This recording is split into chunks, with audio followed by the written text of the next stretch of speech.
یہ بھی حضرت جی کا ہی فیض ہے. ہمارے حضرت جی رحمت برکات ملا لیا جہاں تصوف و سلوک کی محنت فرما رہے ہیں وہاں علم کی روشنی کو خوب پھیلا رہے ہیں. یہ معامل فقیر اسلامی کے دورہ حدیث کے طالب علم تھے. میرے سب سے چھوٹے بیٹے ہیں قاری محمد جو بھی آپ کے سامنے نعت پڑھ رہے تھے. حضرت جی کی توجہ کا نتیجہ ہے. حضرت الحمدللہ جہاں علماء پیدا فرما رہے ہیں وہاں اچھے اچھے نعت خوان بھی پیدا ہو رہے ہیں. ابھی ان سے پہلے آپ قاری آیت اللہ صاحب دامت برکاتہ العالیہ کی نعت سن رہے تھے اور ان سے پہلے قاری شفیع الثانی صاحب کی نعت سن رہے تھے.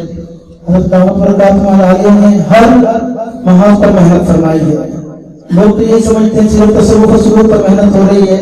علم کی دنیا میں بھی بڑی محنت ہو رہی ہے. اس وقت محض فقیر اسلامی میں 40 طلباء صرف دورہ حدیث میں 1000 طلباء کا کھانا پکتا ہے محض فقیر اسلامی. آج ہم تو یہ سمجھتے ہیں کہ بس وہاں صرف تصوف و سلوک کی بات ہوتی ہے. حضرت نے پوری دنیا میں علم کی روشنی کو پھیلایا ہے. 2014 کی بات ہے. حضرت جی کی دعوت برکاتہ العالیہ کی میت میں مجھے اعتکاف حضرت کی صحبت میں بیٹھنے کی سعادت نصیب ہوئی.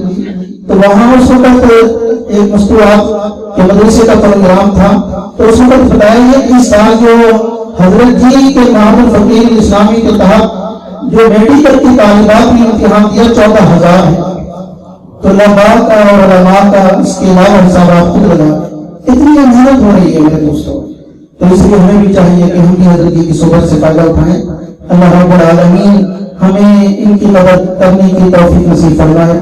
1992 میں حضرت جی فرماتے تھے ہمیں کہ ایک وقت آئے گا تو کہ تم میری ملاقات کے لیے ترسا کرو گے. اور باقی اس وقت بات سمجھ نہیں آتی تھی کیونکہ ہمیں ہر وقت صحبت نصیب ہوتی تھی. آج پتہ چلتا ہے کہ اللہ تعالیٰ نے آج حضرت کو اس قدر مشغول فرما دیا ہے کہ دنیا کے کونے کونے میں سلسلہ عالیہ نقشبندیہ کا اور علم کا فیض اللہ رب العالمین حضرت جی کی وساطت سے پہنچا رہے ہیں. ذالک فضل اللہ یؤتیہ من یشاء. آج ہم پر بھی اللہ کا فضل ہوا ہے کہ آج ہم بھی حضرت جی کی صحبت میں بیٹھے ہوئے ہیں اور حضرت جی کے بھی بیان سے مستفید ہوں گے. اس لیے میں آپ کے حضرت جی کے درمیان حائل نہیں ہونا چاہتا. میں گزارش کرتا ہوں فقیر حضرت علامہ مولانا پیر ذوالفقار احمد نقشبندی دامت برکاتہ العالیہ ہمیں خطاب فرمائیں گے. آپ سب حضرات سے گزارش ہے کہ انتہائی توجہ اور طلب کے ساتھ بیٹھیں. انشاءاللہ جتنی طلب لے کر بیٹھیں گے ہمیں فائدہ ہوگا. آپ کو پتہ ہے بے طلبوں کو تو نبی علیہ السلام کے دور میں بھی فائدہ نہیں ہوا. بات تو طلب کی ہے. جتنی طلب ہوگی انشاءاللہ ہم یہاں سے بہت کچھ لے کر جائیں گے. ان قیمتی لمحات سے فائدہ اٹھا لیجیے. اللہ ہم سب کو حضرت جی اس سے استفادے کی توفیق نصیب فرمائے.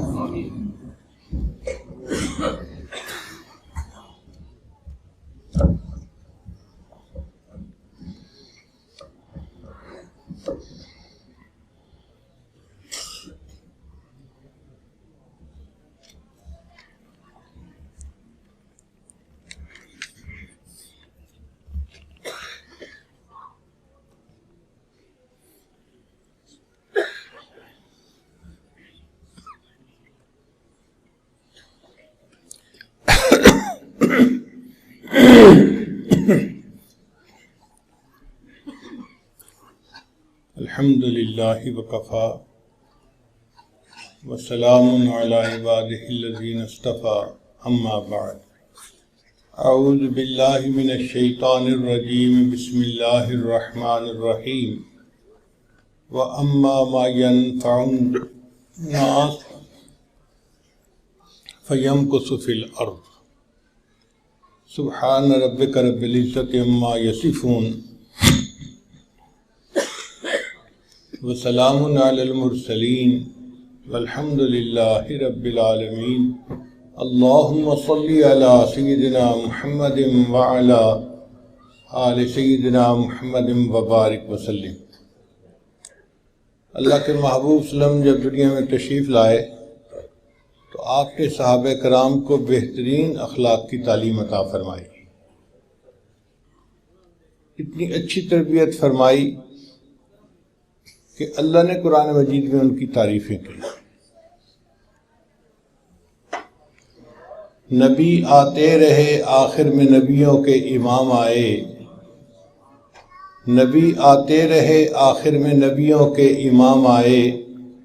وہ دنیا میں خدا کا آخری لے کر پیام آئے، جھکانے آئے بندوں کی جبیں اللہ کے در پر، سکھانے آدمی کو آدمی کا احترام آئے۔ وہ آئے جب تو عظمت بڑھ گئی دنیا میں انسان کی، وہ آئے جب تو عظمت بڑھ گئی دنیا میں انسان کی، وہ آئے جب تو انسان کو فرشتوں کے سلام آئے۔ ایسی تربیت فرمائی کہ ایک ایسی جماعت پیدا ہوئی کہ جس کو فرشتوں سے بھی اونچا درجہ مل گیا۔ ایک چیز جو نبی علیہ السلام نے سب صحابہ کو دکھائی، اس کا نام تھا خیر خواہی۔ ہر بندہ دوسرے کا خیر خواہ۔ نبی علیہ السلام نے ارشاد فرمایا الدین النصیحہ، کہ دین سراسر خیر خواہی ہے۔ جو بندہ دیندار بننا چاہتا ہے اس کو خیر خواہ بننا پڑے گا۔ چنانچہ یہ تعلیم اتنی ان کو دی گئی کہ واقعات پڑھ کر بندہ حیران ہو جاتا ہے۔ آپ میں سے بہت سارے حضرات تاجر ہیں اور وہ تجارت کے اصولوں کو سمجھتے ہیں، مگر ذرا ایک دو واقعات سن لیجئے کہ اس وقت لوگوں کے اندر ایک دوسرے کی کتنی خیر خواہی تھی۔ ایک صحابی رضی اللہ عنہ نے گھوڑا خریدا 3000 درہم میں۔ جب گھر لائے ان کے بھائیوں نے دیکھا تو انہوں نے کہا یار یہ تو عربی نسل کا گھوڑا ہے، بہت اچھا، ہمیں تو لگتا ہے کہ یہ 4000 کی مالیت کا گھوڑا تھا اور تمہیں تو بڑی اچھی ڈیل مل گئی، 3000 میں تم لے کے آ گئے۔ انہوں نے بھائیوں کے کمنٹ سن کے دل میں ارادہ کر لیا کہ لینے والے کو اپنے گھوڑے کی قیمت کا اندازہ نہیں تھا، میں سستا لے آیا ہوں، میں اس کا نقصان نہیں کرنا چاہتا۔ اگلے دن 1000 ریال لے کر اس کے پاس واپس گئے۔ بھئی میرے بھائیوں نے گھوڑے کو دیکھا اور انہوں نے 4000 قیمت لگائی، آپ 1000 اور مجھ سے لے لیجئے۔ کچھ دنوں بعد گھر میں دعوت تھی تو کئی رشتہ دار اکٹھے ہو گئے۔ اس دور میں ہر بندہ گھوڑ سوار ہوتا تھا اور ماہر ہوتا تھا، گھوڑے کی پہچان بہت رکھتے تھے وہ لوگ۔ تو برادری کے لوگوں نے کہا یار کتنے کا ملا؟ وہ جی مجھے تو 4000 کا ملا۔ یار سچی بات تو یہ ہے کہ یہ گھوڑا تو لگتا ہے 5000 کی قیمت پہ بھی مل جاتا تو سستا سودا تھا، تمہیں اچھی ڈیل مل گئی۔ اب انہوں نے برادری والوں کے کمنٹ سنے اور اگلے دن 1000 ریال اور لے کر گھوڑے کے مالک کے پاس گئے۔ بھئی میرے برادری کے نوجوانوں نے اس کی قیمت 5000 لگائی ہے، میں آپ کا نقصان نہیں کرنا چاہتا، 1000 اور لے لیجئے۔ 3000 کا گھوڑا خریدا ہوا، 5000 پے کر چکے ہیں۔ مدینہ طیبہ میں گھوڑوں کی دوڑ ہوتی تھی۔ چنانچہ مدینہ طیبہ سے مسجد ذوالحلیفہ سے آگے جائیں مکہ مکرمہ کی طرف تو رائٹ سائڈ پر ایک میدان ہے، اس کے اوپر لکھا ہوتا ہے سباق الخیل۔ سباق الخیل کا مطلب یہ تھا کہ گھوڑوں کے دوڑ ہوتی تھی کہ کون گھوڑا فرسٹ آتا ہے۔ اب وہاں پر گھوڑ دوڑ کا مقابلہ ہوا۔ اللہ کی شان دیکھیں کہ گھوڑ دوڑ کے مقابلے میں یہ گھوڑا فرسٹ آ گیا، چیمپئن بن گیا۔ اب جس نے بھی گھوڑے کو دیکھا انہوں نے کہا جی کہ یہ گھوڑا تو 6000 کا بھی ملتا تو سستا تھا، یہ تو بڑا اعلیٰ نسل کا گھوڑا ہے، بہت تیز بھاگتا ہے۔ اب ان صاحب نے یہ بات سن کے 1000 اور دینار اپنے پاس لیا اور جا کر گھوڑے کے مالک کو دیا۔ بھئی آپ کو اپنی چیز کی قیمت کا پتہ نہیں تھا، چیز قیمتی تھی، آپ نے سستی بیچی 3000 میں، میں آپ کا نقصان نہیں کرنا چاہتا، 1000 اور لے لیجئے۔ انہوں نے 3 کی جگہ 6000 اس کو پے کر دیے۔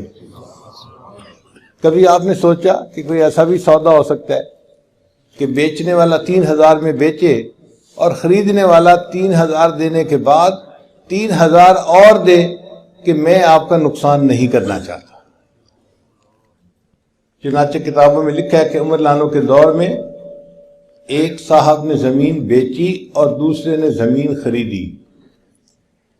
زرعی زمین تھی. جنہوں نے زمین خریدی انہوں نے سوچا کہ میں گہرا ہل چلاتا ہوں تاکہ فصل اچھی ہو جائے. جب انہوں نے گہرا ہل چلایا تو ایک جگہ پر ایک بکسا تھا جس میں سونے چاندی کا خزانہ تھا. اب وہ بکسا نکل آیا. ہم ہوتے تو ہم دائیں ہاتھ سے بکسا اس طرح اٹھاتے کہ بائیں ہاتھ کو پتہ ہی نہیں چلتا، لیکن وہ سچے لوگ تھے. سوچنے لگے میں نے تو مالک سے زمین خریدی ہے، خزانہ تو نہیں خریدا. اگر خزانہ نکلا ہے تو یہ میرا نہیں، یہ زمین کے پہلے مالک کا ہے. چنانچہ وہ بکسا لے کے اس مالک کے دروازے پر آ گئے.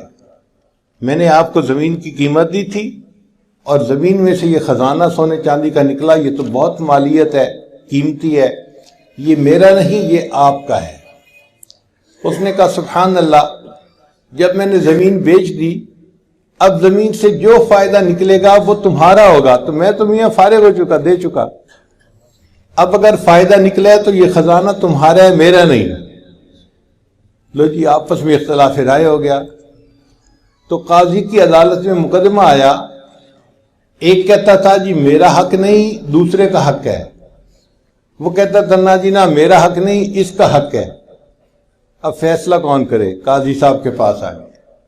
آج ہماری عدالتوں میں مقدمے آتے ہیں، دو فریق ہوتے ہیں. ایک بندہ کہتے ہیں جی میرا حق ہے، میں اپنے حق کی خاطر خون کا آخری قطرہ بہا دوں گا. ہمارے مقدمے ایسے ہوتے ہیں. اور اس زمانے میں مقدمہ یہ تھا، ایک کہتا تھا جی میرا حق نہیں، دوسرے کا حق ہے. وہ کہتا تھا نا جی نہ میرا حق نہیں، یہ پہلے کا حق ہے. قاضی نے دونوں کی بات سنی، وہ بھی بڑے سمجھدار تھے. انہوں نے ان سے ذرا گھر کے حالات بھی پوچھے. پھر انہوں نے کہا کہ دیکھو بھائی میں اس میں ججمنٹ تو نہیں دے سکتا کہ بھائی کس کا حق ہے اور کس کا حق نہیں ہے، البتہ ایک مشورہ دے سکتا ہوں. جی قاضی صاحب کیا مشورہ؟ کہ میرا مشورہ یہ ہے کہ ایک کے ہاں بیٹا جوان ہے اور دوسرے کے ہاں بیٹی جوان ہے، آپ دونوں ان کا آپس میں نکاح کر دیں اور ان دونوں کو جہیز میں یہ خزانہ دے دیں. ایک زمانہ تھا کہ ہمارے جھگڑوں کے فیصلے ایسے ہوتے تھے. آج تو عدالتوں کے اندر عداوتیں مل رہی ہوتی ہیں، بڑھ رہی ہوتی ہیں، اس لیے کہ ہمارے اندر خیر خواہی نہیں بدخواہی آ گئی. خیر خواہی اتنی عام تھی کہ انسان حیران ہو جاتا ہے ان واقعات کو سن کر. امام اعظم ابو حنیفہ رحمۃ اللہ علیہ کپڑے کی دکان کرتے تھے. عام طور پہ مغرب کے وقت بند کرتے تھے دکان. ایک دن ظہر کے وقت بند کر کے آ رہے ہیں. کسی نے کہا نعمان دکان بند کر دی؟ جی بند کر دی. کیوں اتنے جلدی بند کیوں کی؟ کہنے لگے کہ آسمان پر بادل ہیں اور ویزیبلٹی کم ہے اور گاہک کو کپڑے کی کوالٹی کا اندازہ نہیں ہوتا اندھیرے کی وجہ سے. میں نے دکان بند کر دی کہ اس حال میں کوئی کم قیمت کپڑے کو قیمتی سمجھ کے نہ خریدے، میری وجہ سے کسی کو دھوکہ نہیں ہونا چاہیے.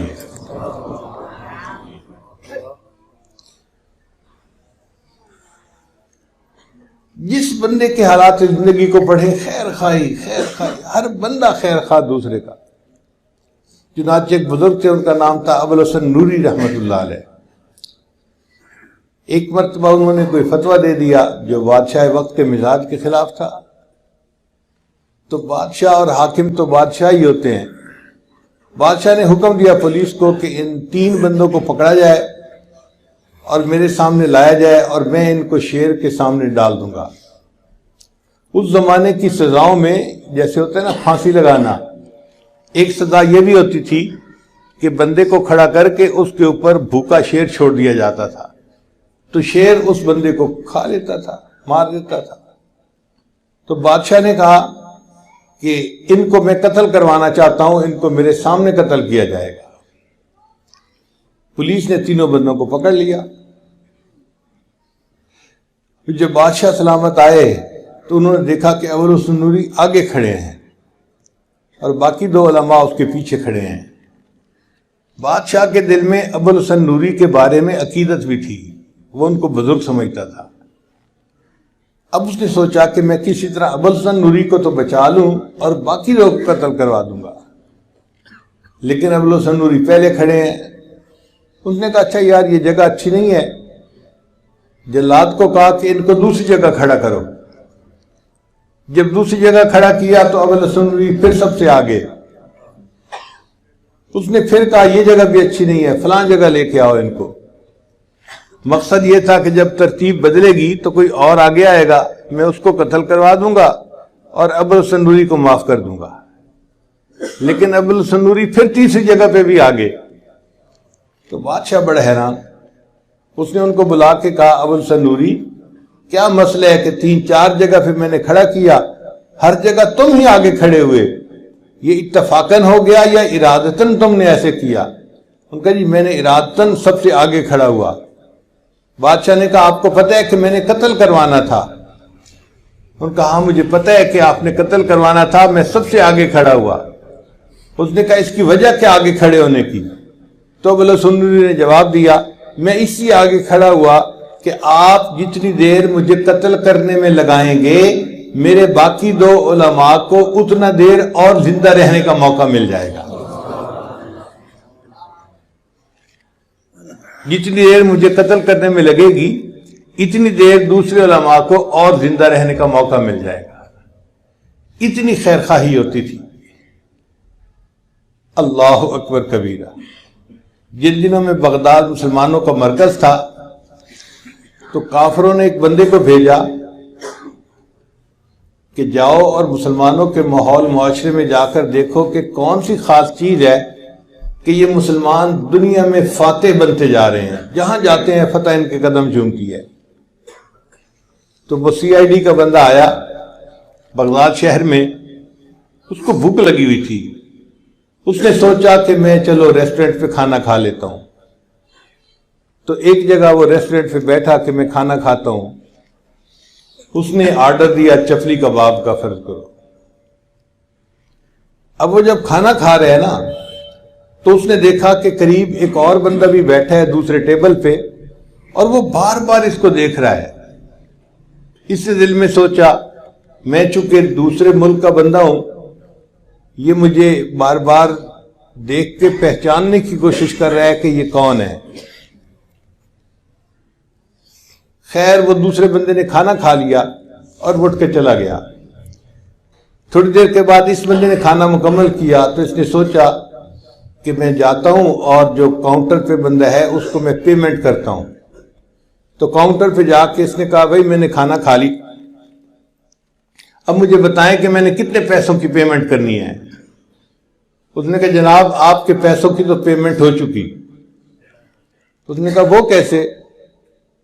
کہنے لگا کہ تمہارے ساتھ ایک اور بندہ بیٹھا کھانا کھا رہا تھا جو تمہیں بار بار دیکھ رہا تھا، وہ اپنے کھانے کی پیمنٹ کرنے کے لیے میرے پاس آیا، مجھے کہنے لگا کہ یار مجھے یہ بندہ پردیسی نظر آتا ہے اور یہ کھانا کھا رہا ہے، یہ میرا مہمان ہے، اس کی پیمنٹ میں کر دیتا ہوں، بتانے کی ضرورت اس لیے نہیں کہ اجر تو مجھے اللہ نے دینا ہے۔ وہ تمہاری پیمنٹ کر کے بھی چلا گیا اور تمہیں بتایا ہی نہیں کہ تمہارے کھانے کی پیمنٹ وہ کر کے گیا۔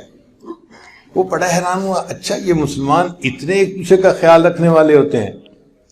آگے چلا، پھر اس کے خیال آیا کہ دن کی تو روشنی ہے، رات کو تو روشنی نہیں ہوتی، اس زمانے میں بجلی نہیں تھی، چراغ جلتے تھے، تو اندھیرا ہو جائے گا تو مجھے تو مشکل پیش آئے گی، بہتر ہے کہ میں کوئی بیٹری خرید لوں۔ تو اس نے ایک دکاندار کو کہا کہ مجھے 3 سیل والی بیٹری چاہیے۔ اس نے کہا جناب 3 درہم میں مل جائے گی آپ کو۔ اچھا بھائی دے دو۔ تو دکاندار کہنے لگا یہی چیز اس قیمت میں سامنے والے دکاندار سے مل جائے گی، میری بجائے یہ چیز آپ وہاں سے خرید لیں۔ وہ حیران تو بڑا ہوا کہ دکاندار اپنے گاہک کو ایسے تو نہیں بھیجتا کسی اور کے پاس۔ وہ گیا تو وہ چیز اس کو 3 درہم کی اس دکاندار سے مل گئی، اس نے خرید لی۔ پھر واپس آیا، بھئی آپ کے پاس چیز تھی نہیں یا آپ مجھے بیچنا نہیں چاہتے تھے؟ اس نے کہا بھئی چیز بھی تھی، میں بیچنا بھی چاہتا تھا، تو پھر مجھے سامنے والے دکاندار کے پاس کیوں بھیجا؟ اس نے کہا یار میں دیکھتا رہا آج میرے پاس تو کافی گاہک آ گئے، وہ میرا سامنے والا جو بھائی ہے نا اس کے پاس کوئی گاہک نہیں آیا، میں نے سوچا آپ یہ چیز اس سے خرید لیں، اس کو کچھ نفع ہو جائے گا اور اس کے بیوی بچوں کا رات کا گزارا آسانی سے ہو جائے گا۔ یعنی ساتھ ساتھ جو دکاندار ہوتے تھے وہ ایک دوسرے کے اتنے خیر خواہ، ایسے لگتا ہے جیسے کسی اور جہان کی باتیں کر رہے ہیں ہم، مگر واقعی وہ لوگ ایک دوسرے کے اتنے خیر خواہ تھے، اتنے خیر خواہ تھے کہ ان کے واقعات پڑھ کر بندہ حیران رہ جاتا ہے کہ ایک بندہ دوسرے کا اس قدر بھی خیر خواہ ہو سکتا ہے۔ نبی علیہ السلام نے 2 لفظوں میں بات سمیٹی، فرمایا الدین النصیحہ، دین سراسر خیر خواہی ہے، دین خیر خواہی کا دوسرا نام ہے۔ جو بندہ خیر خواہ ہوتا ہے وہی دیندار ہوتا ہے، اور جو دیندار ہوتا ہے وہ یقیناً خیر خواہ ہوتا ہے۔ بدخواہ انسان کا دین سے کوئی واسطہ نہیں ہوتا۔ اور آج دیکھو تو ہم بھائی بھائی ہوتے ہیں ایک دوسرے کے بدخواہ، دوست ہوتے ہیں ایک دوسرے کے بدخواہ، پڑوسی ہوتے ہیں ایک دوسرے کے بدخواہ، دونوں ایک محنت میں لگے ہوتے ہیں ایک دوسرے کے بدخواہ، ایک مسجد میں نماز پڑھتے ہیں، ادھر بھی داڑھی ادھر بھی داڑھی، اور ایک دوسرے کے بدخواہ بنے ہوتے ہیں۔ ایک مسجد میں نماز پڑھنے والے محلے دار ہیں اور ایک دوسرے کے بدخواہ بنے ہوتے ہیں۔ ایسے لگتا ہے کہ جیسے ہمیں تو خیر خواہی کسی نے سکھائی نہیں ہوتی۔ خیر خواہی اللہ کو اتنی پسند ہے، اتنی پسند ہے کہ قرآن مجید کی ایک سورت کا نام اللہ نے رکھا النمل۔ نمل کہتے ہیں چیونٹی کو۔ بندہ حیران ہوتا ہے، اللہ کا کلام قرآن عظیم الشان، اور اس میں ایک سورت کا نام چیونٹی کے نام پر رکھا گیا۔ مفسرین نے اس کی وجہ لکھی، وہ فرماتے ہیں کہ سلیمان علیہ السلام کے زمانے میں حضرت سلیمان علیہ السلام اپنے لشکر کے ساتھ نکلے تو راستے میں کچھ چیونٹیاں پھر رہی تھیں، تو ایک چیونٹی نے بھانپ لیا کہ لشکر آ رہا ہے، اس نے اعلان کیا یا ایتھا النمل ادخلوا مساکنکم، اے چیونٹیوں تم اپنے سوراخوں میں بلوں میں داخل ہو جاؤ، ایسا نہ ہو کہ سلیمان علیہ السلام کا لشکر آئے اور اپنے پاؤں کے نیچے مسل کے تمہیں چلا جائے۔ تو چیونٹی نے جو دوسری چیونٹیوں کی خیر خواہی کی، اللہ کو یہ بات اتنی اچھی لگی، اللہ نے اس واقعے کا قرآن مجید میں تذکرہ بھی کر دیا اور سورت کا نام بھی چیونٹی کے نام پہ رکھ دیا۔ اگر چیونٹی کی خیر خواہی اللہ کو اتنی اچھی لگی، ایک انسان دوسرے انسان کی خیر خواہی کرے گا، سوچئے اللہ کو یہ بات کتنی اچھی لگے گی۔ تو ہمیں چاہیے کہ ہم اپنے اندر خیر خواہی پیدا کریں، یہ انتہائی اہم بات ہے۔ جو انسان خیر خواہ ہے وہ اللہ کو پسند ہے، اور بدخواہ انسان اللہ کو بالکل پسند نہیں ہوتا۔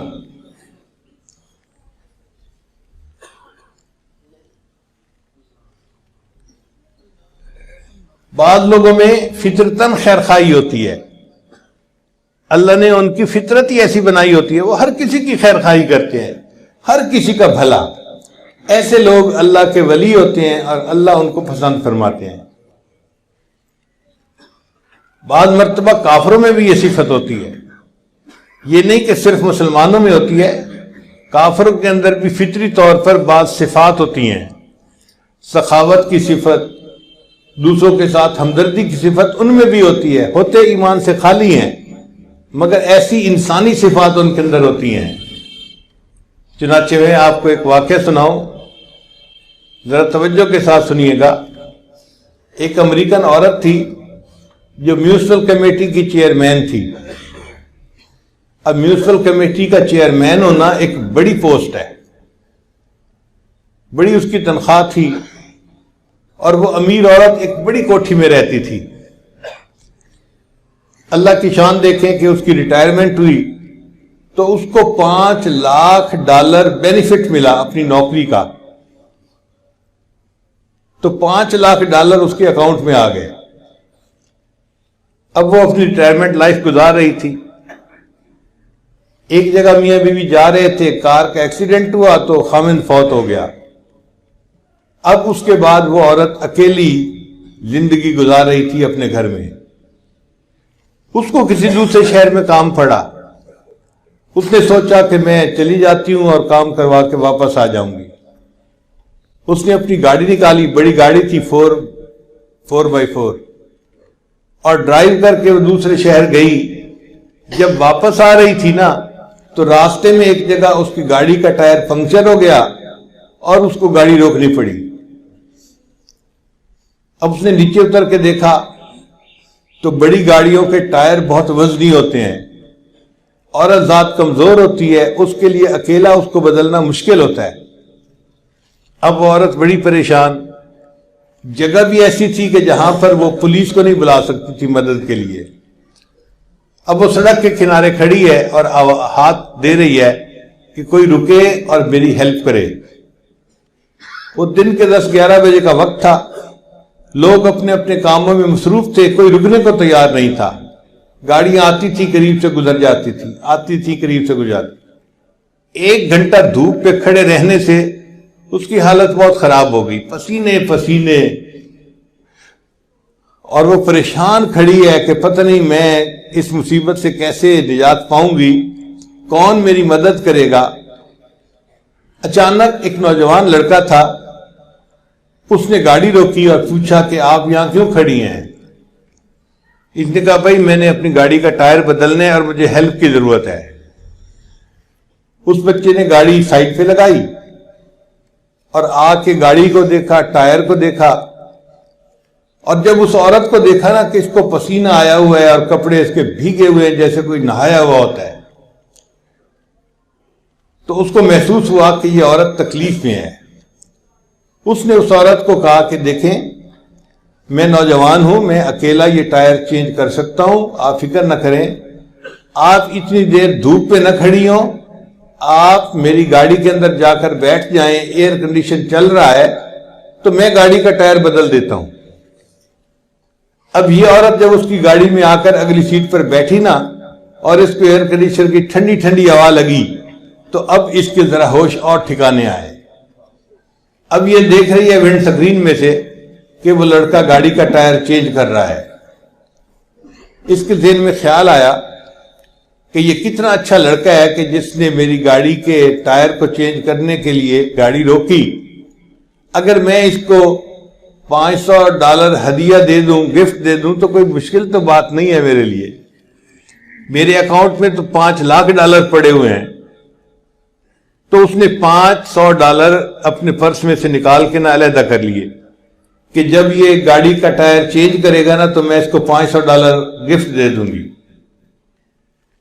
تھوڑی دیر بعد لڑکا آ گیا, جی میں نے گاڑی کا ٹائر چینج کر دیا ہے, آپ جا سکتی ہیں. یہ عورت گاڑی سے باہر نکلی اور اس نے اس کو $500 دینے کی کوشش کی. اس نے پوچھا یہ آپ کیا دے رہی ہیں؟ اس نے کہا آپ نے میرے ساتھ بھلا کیا اور میں چاہتی ہوں کہ میں آپ کو گفٹ دوں. اس لڑکے نے انکار کر دیا. اس نے آگے سے جواب دیا, it is objective of my life to help others. یہ میری زندگی کا مقصد ہے, میں دوسروں کی مدد کرتا ہوں. when I help someone I feel happy. جب میں کسی کی مدد کرتا ہوں نا مجھے دلی سکون ہوتا ہے, بس یہی میرے لیے اجرت کافی ہے. یہ عورت اور متاثر ہوئی تھی, اچھا دنیا میں ایسے لوگ بھی ہوتے ہیں. چنانچہ یہ اپنے گھر کی طرف چل پڑی اور یہ فکرہ اس کے ذہن میں گھوم رہا تھا, it is objective of my life to help others, when I help someone I feel happy. یہ میری زندگی کا مقصد ہے, میں دوسروں کی مدد کرتا ہوں, جب میں کسی کی مدد کرتا ہوں مجھے دلی سکون ملتا ہے, میرے لیے یہی اجرت کافی ہوتی ہے. اب یہ اس فکرے کو بار بار اپنے ذہن میں دہرا رہی ہے اور گاڑی چلا رہی ہے. پھر اس کو محسوس ہوا کہ مجھے بھوک لگی ہے. اس نے کہا چلو نیکسٹ سٹاپ پہ میکڈونلڈ آئے گا اور میں وہاں پہ بیٹھ کے کھانا کھاؤں گی, پھر گھر جاؤں گی. چنانچہ میکڈونلڈ پہ جا کے اس نے گاڑی روکی اور وہاں جا کے اس نے گانے کا آرڈر دیا. اب اس کے سامنے جو ویٹرس کھانا لائی نا لڑکی, وہ لڑکی حاملہ تھی. ہمارے ہاں تو عورتیں کھلے کھلے لباس پہنتی ہیں تو جسم کی ساخت کا اتنا زیادہ اندازہ نہیں ہوتا. وہ عورتیں تو چست لباس پہنتی ہیں, پینٹ اور شرٹ, اس میں تو بہت وضاحت سے پتہ چلتا ہے کہ عورت حاملہ ہے اور حمل کا کتنا وقت تقریباً ہو چکا ہے. تو اس عورت نے محسوس کیا کہ وہ ویٹرس جو تھی وہ یعنی اس کا کوئی 8واں مہینہ لگا ہوا ہوگا اندازاً. تو وہ ٹرے اٹھا کے لا رہی ہے اور چل رہی ہے، آ رہی ہے، جا رہی ہے. اس نے دل میں سوچا اس نوجوان لڑکی کو تو اس وقت ریسٹ کرنا چاہیے. لگتا ہے کہ یہ غریب لڑکی ہے اور اس کو تنخواہ پیسے کی ضرورت ہے، اس لیے یہ چھٹی نہیں کر رہی، ورنہ اگر پیسہ ہوتا تو یہ چھٹی کر کے آرام کرتی. تو اس نے اس لڑکی سے پوچھا کہ آپ کا تو پریگننسی کا کافی ٹائم لگتا ہے کہ قریب ہے، تو آپ چھٹی تو نہیں کر لیتی؟ اس نے کہا جی میرا بھی دل چاہتا تھا کہ میں چھٹی کروں، تکلیف مجھے ہوتی ہے، اس حال میں کام کرتی ہوں. مسئلہ یہ ہے کہ میرے خاوند کی نوکری اچھی نہیں ہے، ہمارے قریب جو ہاسپٹل ہے نا وہ بہت مہنگا ہے، اور اس میں بچے کی ڈیلیوری کے تقریباً $5,000 خرچ ہوتے ہیں. میرے خاوند نے کہا تھا $2-3 ہزار میں جمع کر دوں گا اور $2,000 آپ جمع کرنا، تو ہم ان کی پیمنٹ کر دیں گے ہاسپٹل کی. اس لیے میں چھٹی نہیں کر سکتی، مجھے کام کرنا ہے، جب تنخواہ ملے گی تو میں پھر چھٹی کر لوں گی. اس کے بعد وہ لڑکی پھر کولڈ ڈرنک لینے کے لیے چلی گئی جو ویٹرس تھی.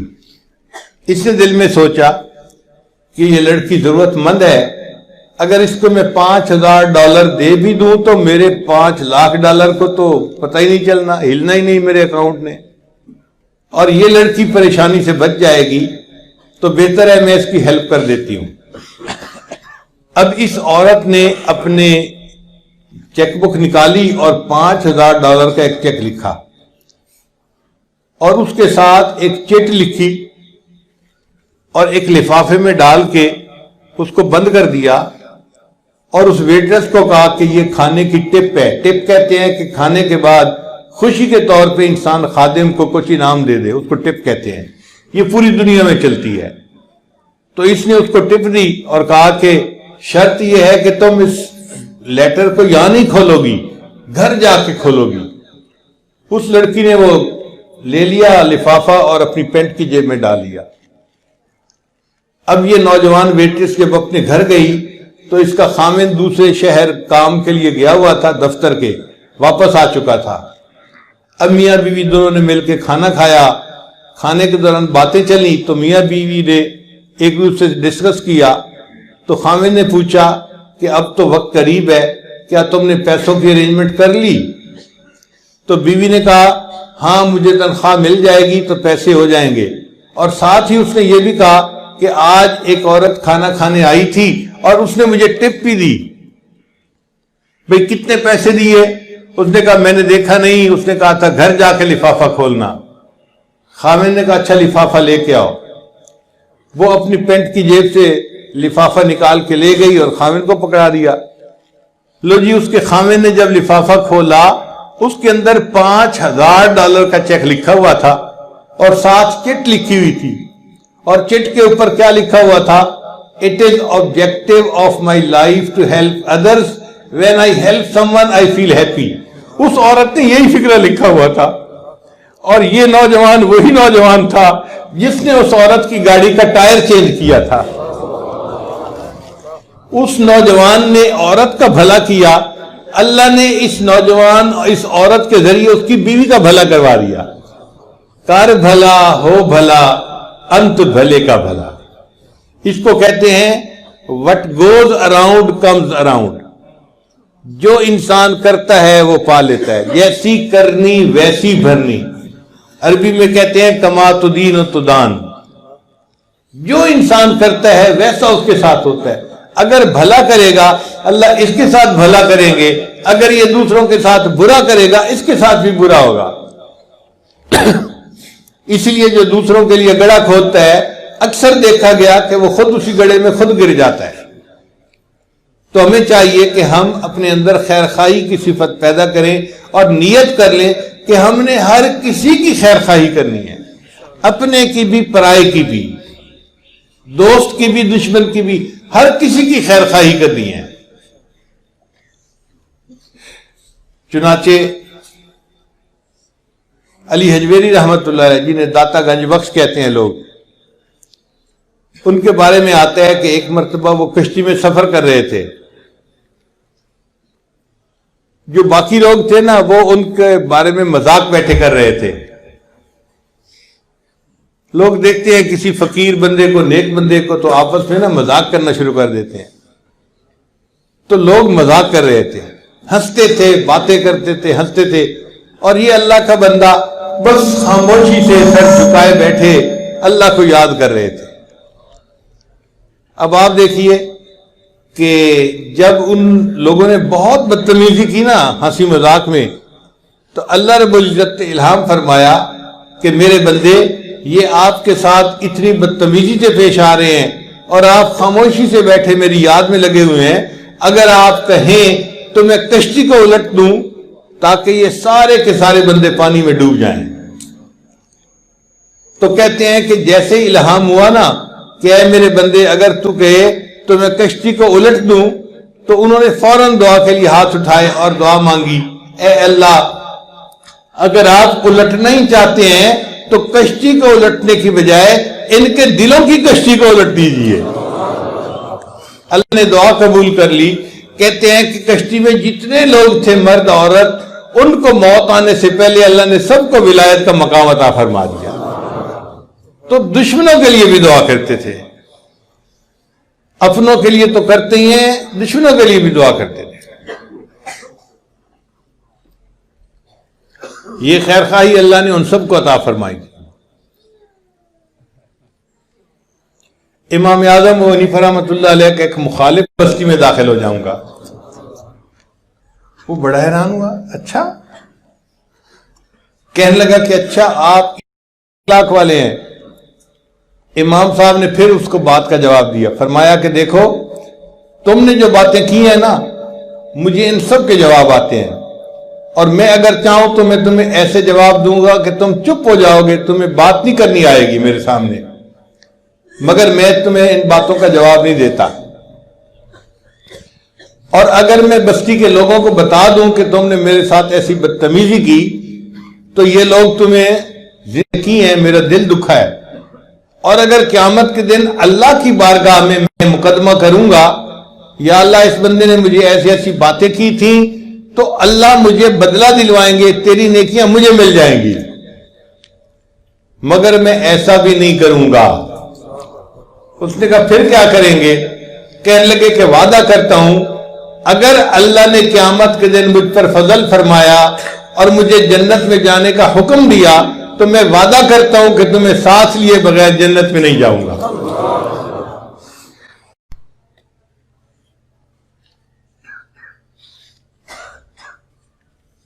اور لوگ جواب پتہ کیا دیتے ہیں؟ کیا کسی کی خیر خواہی کریں، لوگ ہمارے ساتھ بدخواہی کرتے ہیں. بھائی لوگ بدخواہی کرتے ہیں تو اس کا جواب یہ تو نہیں کہ ہم بھی بدخواہی کریں، ہمیں خیر خواہی کرنی چاہیے. آپ بتائیں ایک کپڑا اگر پیشاب سے ناپاک ہو جائے تو وہ پیشاب سے پاک تو نہیں نہ ہو سکتا، پیشاب کے ساتھ دھونے سے. پاک پانی سے دھویا جائے گا تب پاک ہوگا. اس نے بدخواہی کی اور جواب میں ہم بھی بدخواہی کر دیں گے تو اس کا مقصد یہ تھا کہ حضرت صاحب NOC دے دیں پھر میں جانوں. تو اللہ والے بھی بڑے سمجھدار ہوتے ہیں، حضرت سمجھ گئے اس کی نیت کو. اس نے کہا کہ حضرت وہ میرے راستے میں بہت کانٹے بچھاتے ہیں، میں کیا کروں؟ حضرت نے فرمایا اے بھائی اگر کوئی تیرے راستے میں کانٹے بچھائے تو تم اس کے راستے میں کانٹے نہ بچھانا، ورنہ ساری دنیا میں کانٹے ہی ہو جائیں گے.